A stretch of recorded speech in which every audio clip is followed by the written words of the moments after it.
अस्सलामुअलैकुम। आप देख रहे हैं मेरा यूट्यूब चैनल। मैं अब्दुल हफीज़ हूँ।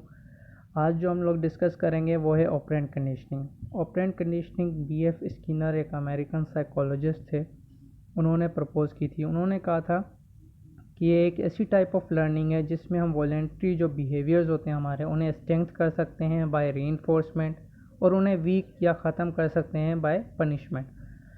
इन्होंने कहा था कि ये एक ऐसी टेक्निक है। फॉर एग्ज़ाम्पल उन्होंने एक एक्सपेरिमेंट किया था रेट पर, कि उन्होंने क्या किया, एक रेट को एक स्पेशल पज़ल बॉक्स बनाया, उसमें उसे बंद कर दिया।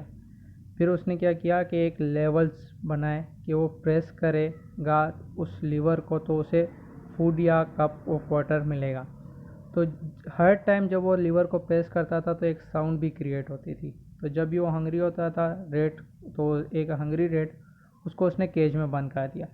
अब रेगुलर इंटरवल के बाद वो क्या करता था, प्रेस करता था उस लीवर को और उस रेट को फीड करता था। तो कुछ टाइम बाद जो रेट है, जब भी उसे भूख या प्यास महसूस होती थी तो वो दोबारा से उस लीवर को जो है प्रेस करता था। जो साउंड एसोसिएट था ना उससे, और जो फूड था, वो एक्ट कर रहे थे एज अ पॉजिटिव रीइंफोर्समेंट के इसको मैं दबाऊंगा तो मुझे खाना मिलेगा। तो ये बिहेवियर रीइंफोर्समेंट से इन्हांस हो गया। उसके बाद है principles of operant conditioning. Principles of operant conditioning में सबसे पहले आता है रीइंफोर्समेंट। रीइंफोर्समेंट एक ऐसा प्रोसेस है जो रेफ़र करता है किसी भी पर्टिकुलर बिहेवियर को स्ट्रेंथन करने के लिए, मतलब उसके चांसेस इंक्रीज़ करने के लिए कि वो दोबारा अकर होगा, जिसे पॉजिटिव रीइंफोर्समेंट। पॉजिटिव रीइंफोर्समेंट किसी भी बिहेवियर को स्ट्रॉन्ग करती है उसको प्लेजेंट स्टिमुलस देकर, मतलब इस कोई रिवार्ड देकर। आपने क्या किया, एक बिहेवियर है, एक बंदे ने क्या किया, टॉप किया क्लास में, तो उसके पेरेंट्स ने बाइक लेकर दे दी उसको, तो ये एक पॉजिटिव रीइंफोर्समेंट होगी। उसके बाद है नेगेटिव रीइंफोर्समेंट। नेगेटिव रीइंफोर्समेंट भी स्ट्रेंथ ही करती है बिहेवियर को, लेकिन कुछ चीज़ रिमूव कर लेती है। मतलब उसने क्या किया, वो पेपर में फ़ेल हो गया तो उसे जो महंगा मोबाइल दिया हुआ था वो उससे वापस ले लिया, तो ये एक नेगेटिव रीइंफोर्समेंट हो जाएगी।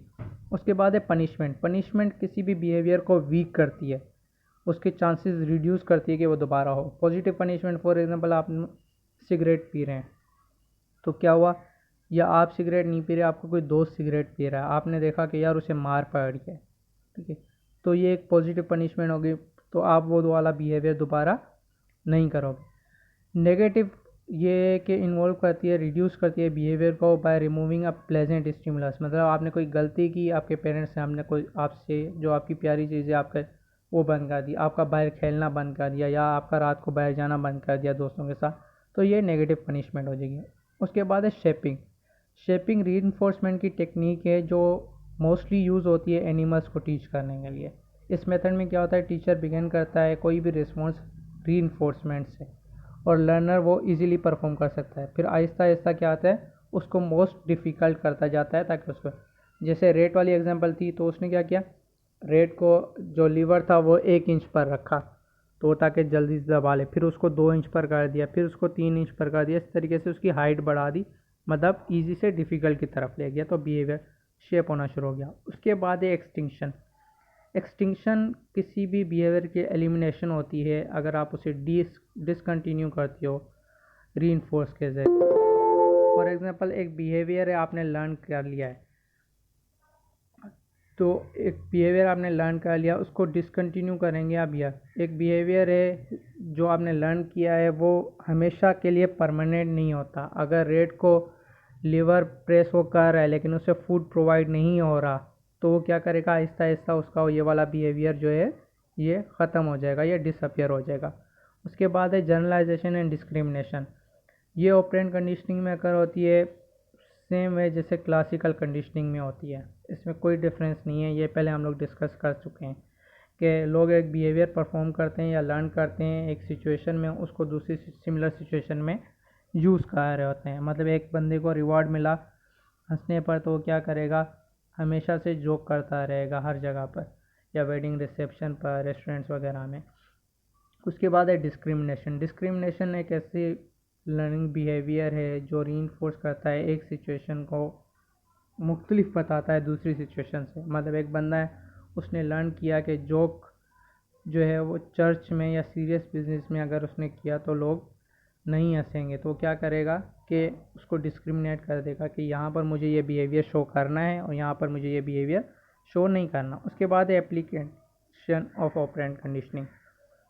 मोस्टली इसमें शेपिंग एंड रीइंफोर्समेंट ही है जो थेरेपिस्ट वगैरह यूज़ करते हैं इसको स्किज़ोफ्रेनिया की जो है उसमें ट्रीटमेंट में, या बाकी जो सेवरल मेंटल इलनेस होती हैं उनकी ट्रीटमेंट में। और ये लोग जो हैं इसको यूज़ भी करते हैं, मतलब मैरिटल प्रॉब्लम्स किसी की आ रही हैं तो उनकी काउंसलिंग के लिए, या ड्रग एडिक्शन के जो बंदे होते हैं उनके ईटिंग डिसऑर्डर वगैरह में, या बाकी भी बिहेवियरल जो प्रॉब्लम्स होती हैं उनमें भी ऑपरेंट कंडीशनिंग को यूज़ करके उनके बिहेवियर को नॉर्मलाइज किया जाता है। उसके बाद है ह्यूमनिस्टिक थ्योरीज। दो मेजर ह्यूमनिस्टिक थ्योरीज हैं इंसान के बिहेवियर के बारे में। जैसे एक अब्राहम मैस्लो की है जिसे हम कहते हैं हायरार्की ऑफ नीड्स। उसने कहा था कि इंसान की नीड्स होती हैं लेवल वाइज होती हैं, और जो बिहेवियर है वो स्ट्रगल करता है उन डिफरेंट लेवल्स ऑफ नीड्स को सेटिस्फाई करने के लिए। जैसे ये पिक्चर आप लोग देख सकते हैं, मैं इसको जूम कर लेता हूँ। सबसे पहले होती है हमारी फिजियोलॉजिकल नीड्स, मतलब फिजियोलॉजिकल मतलब स्ट्रक्चरल नीड्स जो हम लोग जो है बॉडीली नीड्स होती हैं। देखें जैसे ब्रीदिंग हमारी एक नीड है, खाना हमारी एक नीड है, वाटर है, सेक्स, स्लीप वगैरह, ये सारी हमारी फिजियोलॉजिकल नीड है। उसके बाद आती हैं सेफ्टी नीड्स, मतलब सिक्योरिटी। सिक्योरिटी की नीड, सिक्योरिटी किस चीज़ की? सिक्योरिटी हमारी बॉडी की, हमारी एम्प्लॉयमेंट की, हमारी प्रॉपर्टी की, हमारी फैमिली की और हमारी मेंटल हेल्थ की। ये सारी जिनकी सेफ्टी है ये आती हैं सेफ्टी नीड्स में। उसके बाद लव और बिलोंगिंग, इसमें मोस्टली आपकी फैमिली, फ्रेंडशिप और मैरिटल या सेक्सुअल इंटीमेसी आप उसको कह सकती हो कि मैरिटल पार्टनर जो होता है। उसके बाद एस्टीम नीड्स, एस्टीम नीड्स में आपकी सेल्फ एस्टीम आ जाती हैं, कॉन्फिडेंस आ जाता है, अचीवमेंट आ जाती हैं। मतलब अगर आपकी नीड्स लोअर लेवल में फुलफ़िल होती रहेंगी तो आप अपर लेवल पर जाते रहोगे। अगर लोअर लेवल की नीड्स आपकी फुलफ़िल नहीं हो रही तो अपर लेवल पर जाना डिफ़िकल्ट हो जाता है। उसके बाद लास्ट है self actualization. Self actualization basically एक पर्सन की मोटिवेशन होती है कि वो अपना जितना उसका फुल पोटेंशियल है ना उसको वो अचीव कर सके। मेज़लो ने इसे यूज़ किया हायरार्की ऑफ नीड्स में कि एक बंदे की जो बेसिक नीड्स होती हैं ना वो पहले फुलफ़िल होनी चाहिए उसकी सेल्फ एक्चुअलाइजेशन तक पहुंचने से पहले। सेल्फ एक्चुअलाइजेशन में जो मेजर कैरेक्टरिस्टिक्स आ जाती हैं, आपकी मॉरलिटी आ जाती है, क्रिएटिविटी आ जाती है, उसके बाद प्रॉब्लम सॉल्विंग आ जाती है, या एक्सेप्टेंस ऑफ फैक्ट, मतलब कहता बंदा मेच्योर हो गया है, ये सारी चीज़ें आ जाती हैं। उसके बाद है रोजर्स की थ्योरी। कार्ल रोजर्स की थ्योरी ये बेसिकली एक सब टाइप है ह्यूमनिस्टिक थ्योरी की। उसने कहा था कि दो टाइप ऑफ लर्निंग होती हैं, एक होती हैं कोग्निटिव और एक होती हैं एक्सपेरिमेंटल। कोग्निटिव लर्निंग जो है वो मीनिंगलेस होती हैं जब तक कि वो अप्लाई ना हो, लाइक मैथमेटिक्स है आप सीखते हो, हिस्ट्री है, ज्योग्राफी है। और एक्सपेरिमेंटल नीड्स जो हैं वो पर्सनल की इन्वॉल्वमेंट पर जो है वो डिपेंड करती हैं। जैसे आपकी सेल्फ इनिशिएटेड कुछ चीज़ें होती हैं। ये बिलीव करते थे कि जो स्ट्रेंथ या पोटेंशियल होता है किसी भी ह्यूमन बीइंग का वो उसकी नेचुरल लर्निंग की वजह से या उसके इंटरेस्ट, बेसिक इंटरेस्ट की वजह से होता है। एक टीचर, पेरेंट या वेल विशर का ये रोल होता है कि उसकी लर्निंग में वो हेल्प करे, या जो उसकी डिज़ायर्स वगैरह हैं पर्सनल चेंज की उसको मोटिवेट करे। उसके बाद है कि इसने कैसे क्लासीफाई किया एक टीचर के रोल को, कि वो कैसे एक बंदे की जो है वो लर्निंग में हेल्प आउट करता है। लाइक उसके बिहेवियर को फेवरेबल बनाएगा, पॉजिटिव इन्वायरमेंट उसको प्रोवाइड करेगा, उसके ऑब्जेक्टिव्स ऑफ लर्निंग जो होंगे वो उसको क्लियर करवाएगा कि आपके ऑब्जेक्टिव्स ऑफ लर्निंग ये हैं। उसके बाद बैलेंस करेगा उसकी इमोशनल और इंटेलेक्चुअल जो कंपोनेंट्स होते हैं उन सबको। उसके बाद उससे शेयर करेगा फीलिंग्स, थॉट्स वगैरह। ये सारे प्रोसेस हैं कि आप कैसे कर सकते हो। अच्छा, गुड लर्निंग के सिंबल क्या होंगे? मतलब उसमें मिनिमम थ्रेट ऑफ लर्निंग होगा। उसके बाद अच्छी पार्टिसिपेशन होगी लर्नर की, और एक अच्छी परफॉर्मेंस वो देगा प्रैक्टिकली, सोशली और रिसर्च एरियाज़ में भी। उसके बाद आ जाता है transfer of learning. Transfer of learning हमारे पास 3 किस्म की होती है, एक पॉजिटिव, एक नेगेटिव, एक ज़ीरो ट्रांसफ़र। मतलब एक चीज़ या एक नॉलेज या ट्रेनिंग जो आपने सीखी है एक सिचुएशन में उसको आप दूसरी सिचुएशन में यूज़ कर सकते हैं। फॉर एग्ज़ाम्पल आपने बैडमिंटन खेलना सीख लिया, ठीक है। तो आप उस बैडमिंटन जो आपने खेलना सीखा है उसको आप टेनिस में जो है वो यूज़ कर सकते हैं, क्योंकि सिमिलर एक ऑब्जेक्ट्स हैं कि उसमें भी रैकेट है, उसमें भी रैकेट है, उसमें भी बॉल, उसमें बॉल है और उसमें जो है वो शटल है। तो ये आप उसको कंपेयर कर सकते हो।